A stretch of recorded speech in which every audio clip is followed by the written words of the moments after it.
Entrez. Bonjour monsieur. Bonjour. Alors, comme prévu, je viens pour réaliser votre transfusion.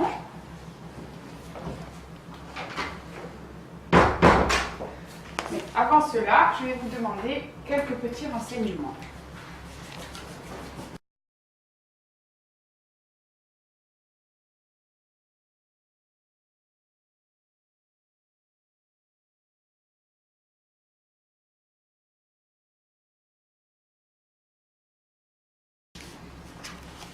Alors, je vais vous demander de m'épeler votre nom, votre prénom et votre date de naissance, s'il vous plaît. Alors, je m'appelle Lévy Pierre-Henri, L-E-V-Y, Pierre-Henri, P-I-E, 2-R-E, Henri, H-E-N-R-I. Votre date de naissance? Le 22 février 1941. D'accord, je vérifie ça. Sur la fiche de délivrance, alors vous avez dit Monsieur Lévy Pierre-Henri, né le 22-02-1941, ça correspond sur la fiche de délivrance. Sur vos examens biologiques, Monsieur Lévy Pierre-Henri, bien né le 22-02-1941. Alors ici aussi, Monsieur Lévy Pierre-Henri, né le 22-02-1941. Sur les RAI, Monsieur Lévy Pierre-Henri, né le 22-02-1941. Ok, tout correspond, vos examens avec ensuite.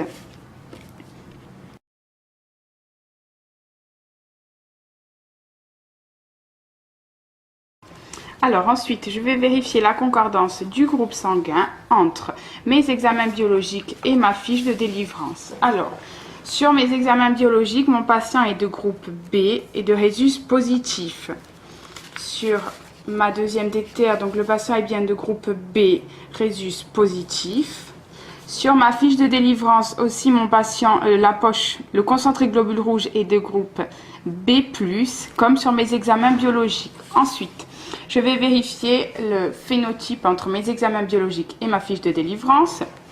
Donc, le phénotype C+, E+, C+, E+, quel moins, avec ma fiche de délivrance. Donc, C+, E+, petit c+, petit e+, quel moins. Ça correspond bien avec ma fiche de délivrance. Ensuite, je vais aller vérifier avec l'étiquette du CGR. Donc, au niveau du groupe. Donc, mon CGR est de groupe B et de rhésus positif. Sur mes examens, donc aussi groupe B et rhésus positif.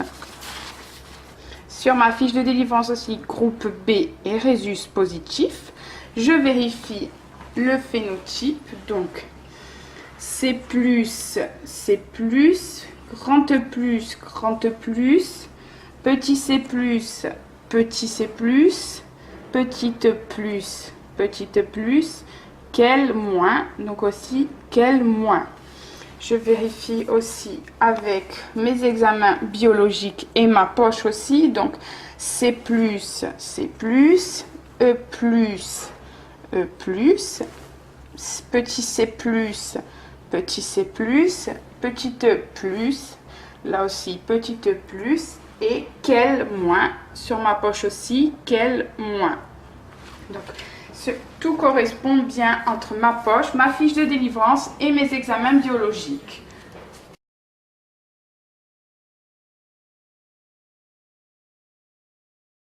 Donc maintenant, je vais vérifier la concordance des données d'identification du PSL. Alors, tout d'abord, je vais vérifier donc que j'ai bien commandé un concentré de globules rouges.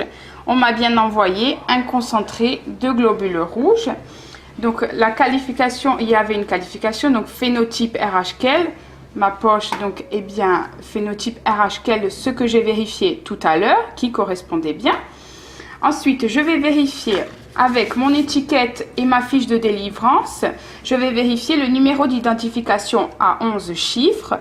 Donc 73, donc c'est bien 73 13 13 009 009 19 19 14 14. Donc c'est bien ça. Et sur ma fiche de délivrance aussi, je vérifie bien avec mon ordonnance. Donc j'ai commandé un concentré de globules rouges phénotype RHKL. Donc ici aussi un concentré de globules rouges phénotypé RHKL. Donc ça correspond bien. Quantité un concentré, j'ai bien un concentré. Ensuite, je vais vérifier ma date de péremption de mon concentré globule rouge, donc le 15/08/2013. Donc c'est bon. Je vais vérifier aussi l'intégrité de ma poche. Donc ma poche est OK. Je vérifie aussi la température car je dois transfuser une poche qui doit être à température ambiante. Ma poche est à température ambiante. Ensuite, je vais pouvoir prendre les constantes du patient afin de pouvoir transfuser. Monsieur, je vais vous prendre vos constantes, votre tension, votre température et vos pulsations afin de pouvoir vous transfuser.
Je vais vous prendre votre température.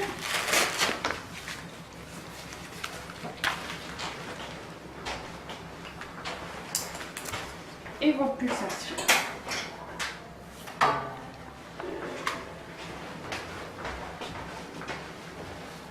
Je vais vous prendre votre température.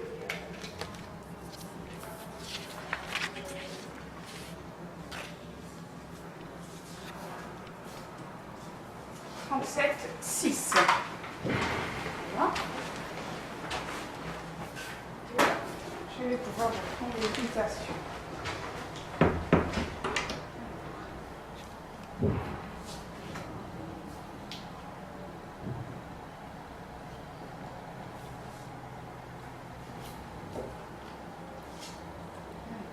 « 85 pulsations en minute. Je vais noter tout ça sur ma fiche de surveillance. Donc, je suis bien avant la pause. Donc, la fréquence cardiaque 85, la tension 12, 7, et la température 37, 6. Alors, donc, je vais noter votre nom. Donc, comme vous me l'avez dit tout à l'heure, monsieur Lévy Pierre Henri. Voilà, donc votre fiche est bien remplie. Je finirai de remplir une fois que j'ai réalisé mon test.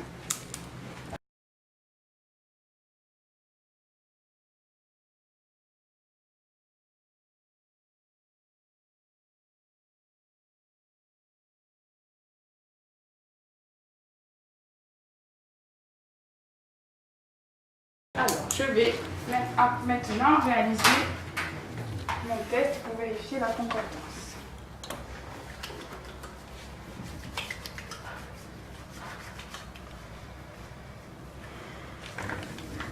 Alors, je vérifie la date de péremption, donc le 09/2013, l'intégrité de mon emballage, c'est bon. Je peux commencer.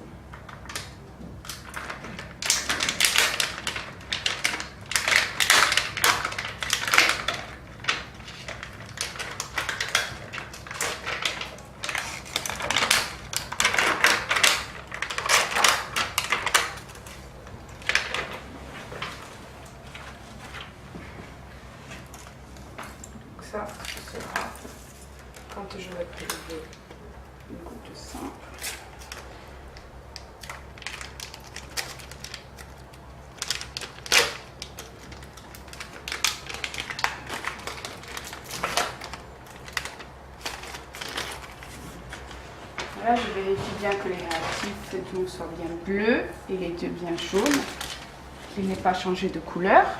Alors, je vais réécrire le nom de mon patient sur la carte. Donc, je réécris le nom de mon patient. Donc, Lévi Pierre-Henri. Voilà, donc la date de naissance, le 22/02/941. Je vais écrire mon numéro de don qui se trouve sur la poche, sur ma poche et aussi sur ma fiche de délivrance. 73 13 009 19 14. Donc alors, après avoir écrit le nom et le prénom, je vais réaliser le prélèvement capillaire.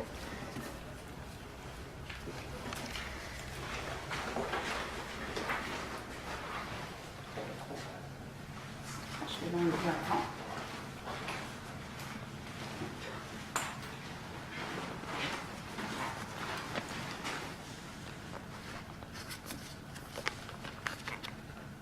Voilà. Je vais vous prélever une goutte de sang. Voilà. Tenez, je vous laisse ça pour éviter. Merci. Voilà, monsieur, c'est fini.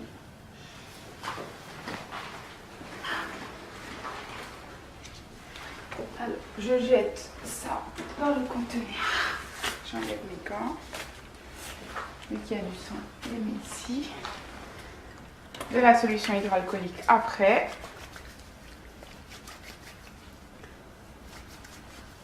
Vu que mes gants avaient beaucoup de sang, je les ai enlevés. Je vais en mettre des nouveaux.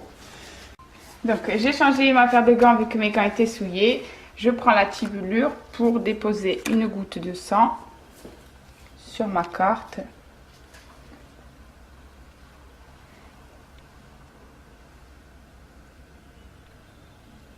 Voilà. J'élimine ça dans le conteneur. Ensuite, je vais réhydrater. Donc, on sait que sur ma carte, il y a des anticorps naturels déshydratés. Je vais les réhydrater par une goutte de NaCl.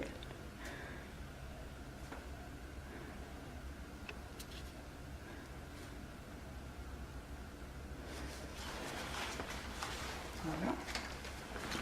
Ensuite, je vais prendre un peu de sang du patient que je vais mettre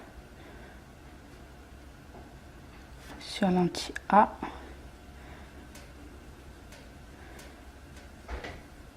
Et je change à chaque fois.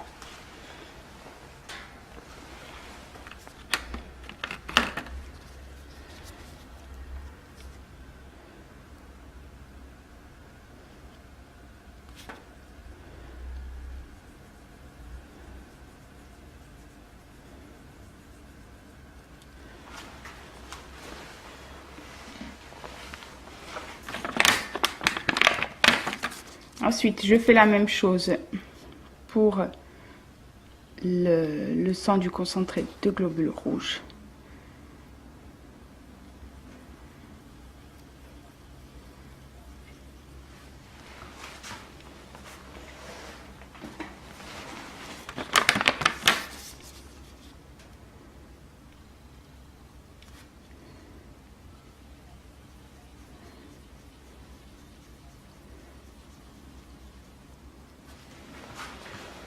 Voilà. Donc, une fois cela terminé, donc on peut voir que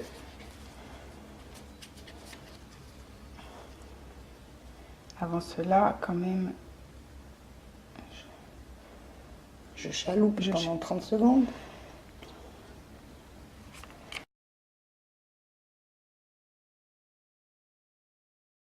Donc, alors, après avoir chaloupé pendant 30 secondes et attendu 30 secondes, je vais interpréter mes résultats. Donc, au niveau du patient, je peux voir qu'en anti-A, il n'y a pas de réaction d'agglutination. Sachant que la réaction d'agglutination, c'est la réaction entre un antigène et un anticorps lui correspondant. Ici, on peut voir qu'il n'y a pas d'agglutination. Donc, cela veut dire qu'à la surface des globules rouges du patient, il n'y a pas l'antigène A, vu qu'il n'y a pas eu d'agglutination. En anti-B, on peut constater qu'il y a un amas, donc c'est une agglutination. Donc cela veut dire qu'à la surface des globules rouges du patient, il y a l'antigène B qui a réagi avec l'anticorps anti-B. Cela entraîne une agglutination. Cela peut laisser à penser que le patient est de groupe B. Ensuite, au niveau du culot, on peut voir qu'en anti-A, il n'y a pas d'agglutination. Donc, cela veut dire qu'à la surface des globules rouges du concentré des globules rouges, il n'y a pas l'antigène A. Donc, il n'y a pas eu d'agglutination. En anti-B, on peut voir aussi qu'il y a une agglutination. Donc, cela veut dire qu'à la surface des globules rouges du concentré, il y a l'antigène B qui a réagi avec l'anticorps, donc qui est sur la carte. Donc cela a donné une agglutination. On peut voir donc que le patient et le culot sont de même groupe. Donc après avoir réalisé mon test, je vais vérifier que ma carte concorde bien avec les examens du patient. Alors, je prends mes deux déterminations et je vérifie. Donc, le patient est bien de groupe B sur les deux et il est bien de Rhésus plus, malgré que ma carte n'exprime pas le Rhésus. Donc, le patient est bien de groupe B plus, ce que j'avais pu constater sur ma carte, mais il faut quand même vérifier avec les examens du patient.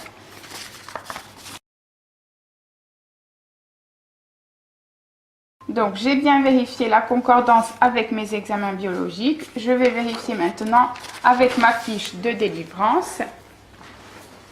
Donc, sur ma fiche de délivrance, on m'a bien envoyé un concentré de globules rouges B+. Donc, ici aussi B+. Je vérifie avec ma poche. Donc, ma poche, c'est bien aussi B+. Donc, tout correspond. Donc, au vu de mes résultats, donc je vais pouvoir les interpréter et les noter. Donc, ici, au niveau de l'anti-A du patient et du culot, il n'y a pas de réaction. Ensuite, au niveau de l'anti-B du patient et du culot, donc il y a une agglutination. Donc, plus et plus. Ensuite, j'ai bien effectué donc le croisement des résultats du patient avec les documents de groupage. Et le croisement donc aussi des résultats du concentré de globules rouges avec ma fiche de délivrance. Donc en fonction de ces réactions, je peux conclure donc que je peux transfuser. J'entoure bien sur ma carte. Oui, je peux transfuser car je n'apporte rien au patient de ce qu'il ne possède déjà. Donc je remplis ma carte ici. Donc ça a été réalisé au lit du patient par Laura. Ensuite la date, on est le 11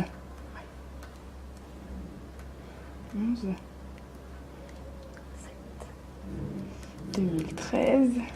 Il est 15h40 et la signature. Voilà, à présent, je peux réaliser ma transfusion.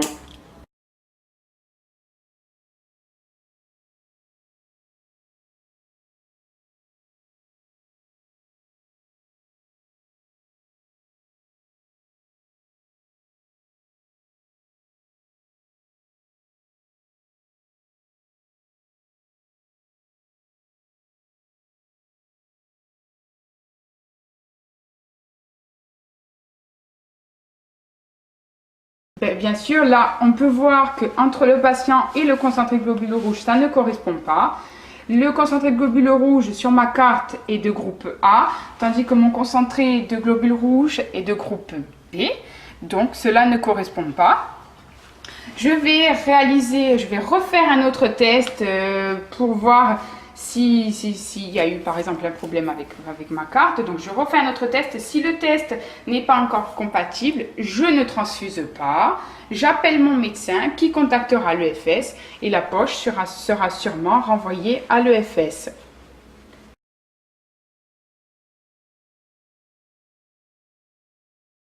Donc après avoir rempli ma carte, j'attends bien que le sang du patient et le sang du concentré sèchent bien pour pouvoir coller cela par-dessus et la conserver dans mon dossier patient.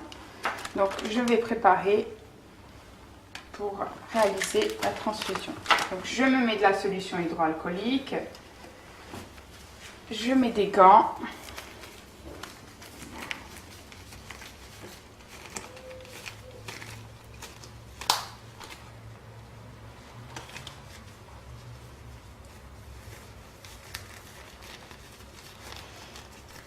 Et je prépare donc pour poser ma transfusion.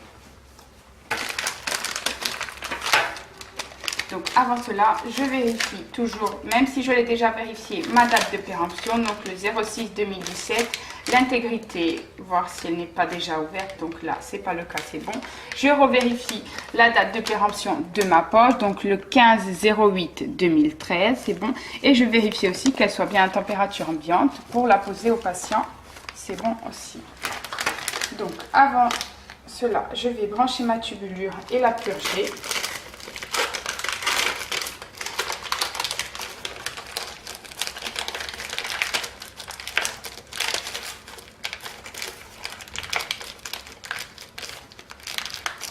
Voilà.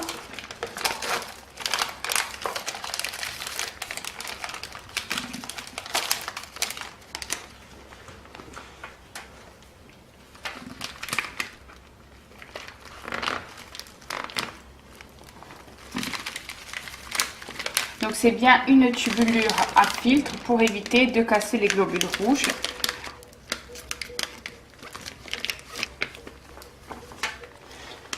Donc je remplis jusqu'au niveau indiqué, c'est-à-dire jusqu'ici, je remplis. Ici donc je remplis le sang. Et une fois que le sang a atteint le niveau, donc je sors le papier et je déclenche, vu que j'avais clampé auparavant, et donc je fais couler mon sang jusqu'au bout de ma tubulure. Voilà, là elle est purgée et je reclampe. J'attache ma tubulure. Voilà, ma transfusion donc est prête à être posée. Maintenant, je vais préparer des compresses avec de l'antiseptique. Donc je revérifie mes dates de péremption de mes compresses ainsi que l'intégrité. Donc le 12, le 12 2016. L'intégrité, elles n'ont pas été ouvertes, c'est bon.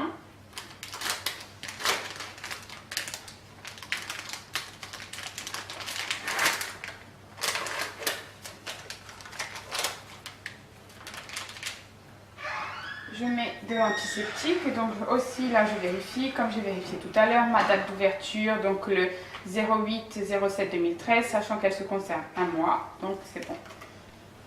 Je mets de l'antiseptique.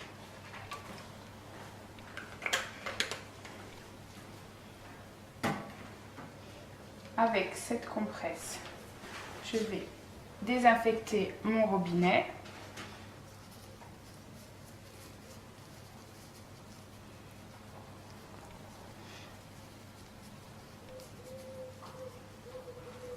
Ensuite, avec l'autre compresse sèche, je vais ouvrir mon robinet.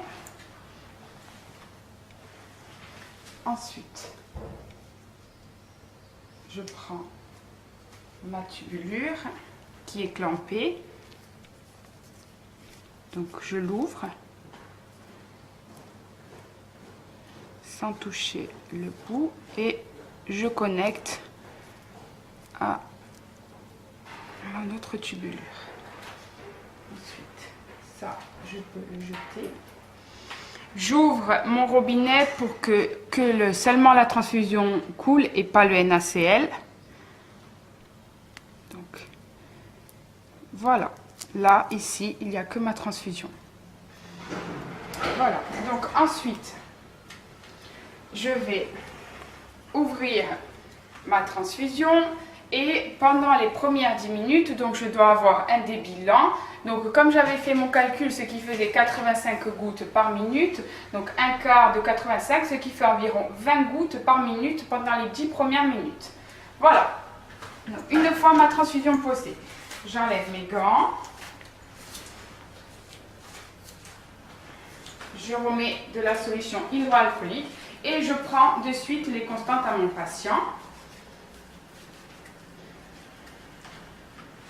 Et ensuite, après, je reste avec mon patient pendant les 15 premières minutes pour vérifier qu'il n'y ait pas l'apparition de signes qui pourraient me faire penser à un risque infectieux, donc de la fièvre, des frissons, des nausées, des vomissements, un risque d'hémolyse, donc ce serait des douleurs lombaires, donc des douleurs lombaires, des céphalées, rougeur de la face, les urines porto. Ensuite, un risque de surcharge volémique qui pourrait se manifester donc par des céphalées, une dyspnée, quinte de toux ou bien une cyanose, et ensuite le risque de frissons hyperthermiques qui pourrait se manifester par des frissons, une pâleur et une difficulté respiratoire. Donc je vais prendre les constantes de mon patient. Donc sa tension.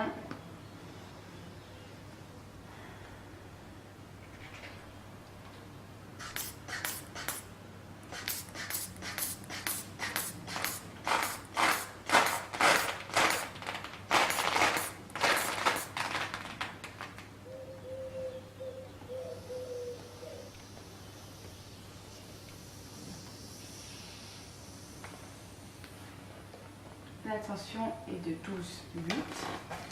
Et je vais recontrôler, pendant que je reste avec mon patient, je vais recontrôler sa tension toutes les 10 minutes, le temps que je reste avec mon patient. Ensuite, je recontrôlerai ça toutes les 30 minutes. Je vais prendre aussi les pulsations.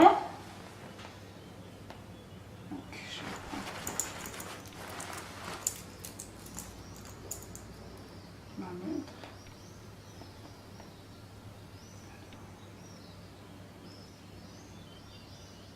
Donc 85 pulsations par minute. Je vais contrôler la température et après je noterai tout ça dans mon dossier.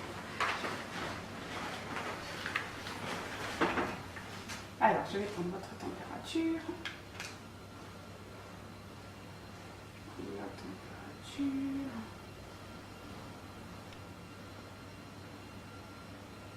Donc 37,7.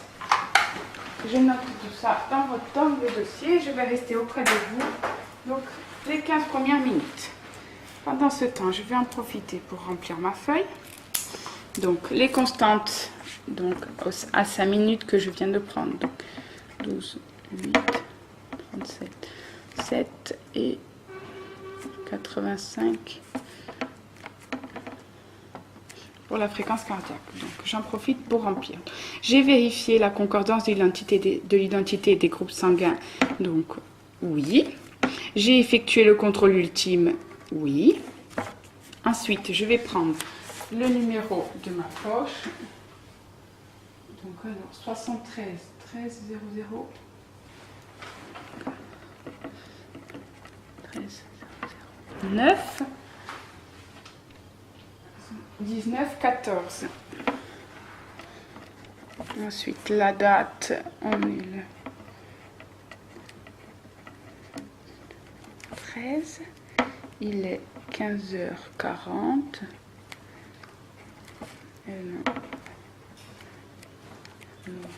Et le prémédication, il n'y en a pas. Voilà, donc une fois que j'ai rempli cette fiche, maintenant je reprends à chaque fois mes constantes donc, du patient que je vais noter ici jusqu'à la fin de la transfusion. Donc comme j'ai dit tout à l'heure, je vérifie tous les signes, cela pendant les 15 premières minutes. C'est là où apparaissent en général les signes qui pourrait faire penser à un risque infectieux, surcharge volémique. Ensuite, à la fin de ma transfusion, je remplis l'heure de fin. S'il y a eu des incidents, je finis de compléter ma fiche. Voilà, donc les 15 minutes sont passées, donc je vais vous laisser. Mais je vous laisse quand même la sonnette à proximité. Si vous ressentez la moindre gêne, vous n'hésitez pas à m'appeler. Regardez, la sonnette est ici. Vous m'appelez. Est-ce que vous avez besoin que je vous relève le dossier ou autre chose? Non, tout va très bien. Ok, donc je vous réinstalle tout ça avec votre eau, votre magazine. Alors, je vous mets de l'eau. Voilà, votre magazine. Voilà. Donc vous n'hésitez pas à m'appeler. Donc je vais revenir dans 30 minutes pour vous reprendre vos constantes. Et après cela, donc la transfusion, je viendrai encore pour vous reprendre les constantes et pour débrancher la transfusion. Alors, je ferme mes sacs avant de quitter la chambre du patient.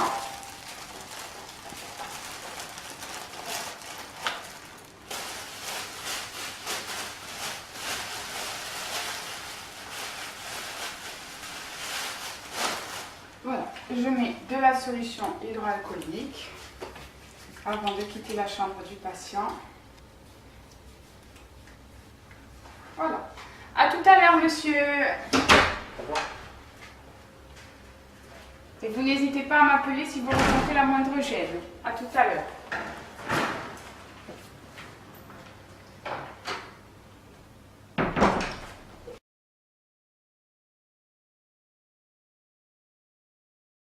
Donc je suis dans ma salle de soins. Donc avant cela, vu que je reviens de la chambre du patient, je me lave mes mains.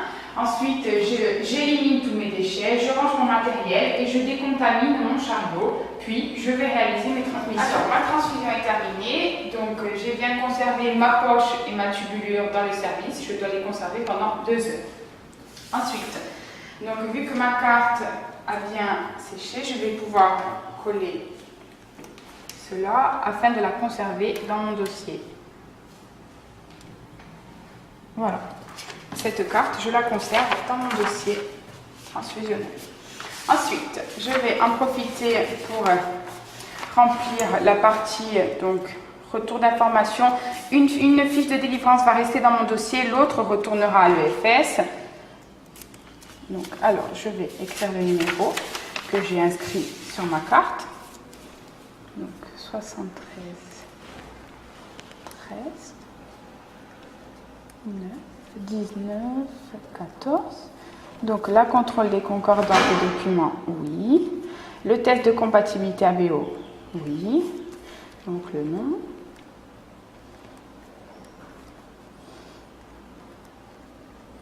Et l'heure de la transfusion. 15h40. Donc voilà. Donc cette fiche va être retournée à l'EFS. Et les autres restent dans mon dossier. Ensuite, donc, je vais réaliser mes transmissions ciblées. Donc, en cible, ce sera la transfusion.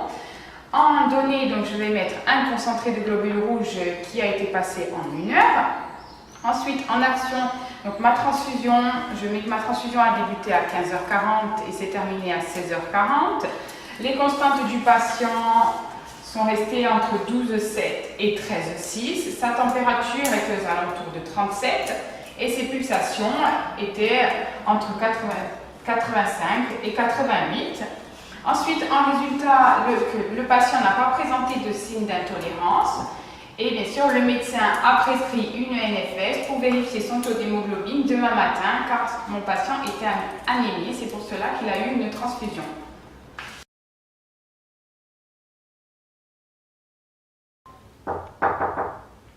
Oui. Monsieur Lévy, vous avez sonné. Oui. Vous ne vous sentez pas bien? Non, j'ai mal au ventre. Mal au ventre. Est-ce que vous avez d'autres signes? J'ai du mal à respirer. D'accord, donc je vais arrêter votre transfusion. Donc, je tourne, je clampe mon sang et j'ouvre le NaCl. Ne vous inquiétez pas, je vais rester auprès de vous. Je vais appeler le médecin pour qu'il vienne vous voir. Serena, est-ce que tu peux appeler le médecin et m'amener le chariot d'urgence? Voilà, ne vous inquiétez pas, le médecin va venir vous voir. De toute manière, j'ai arrêté votre transfusion. Elle ne passe plus, il arrive. Et je vais vous prendre vos constantes.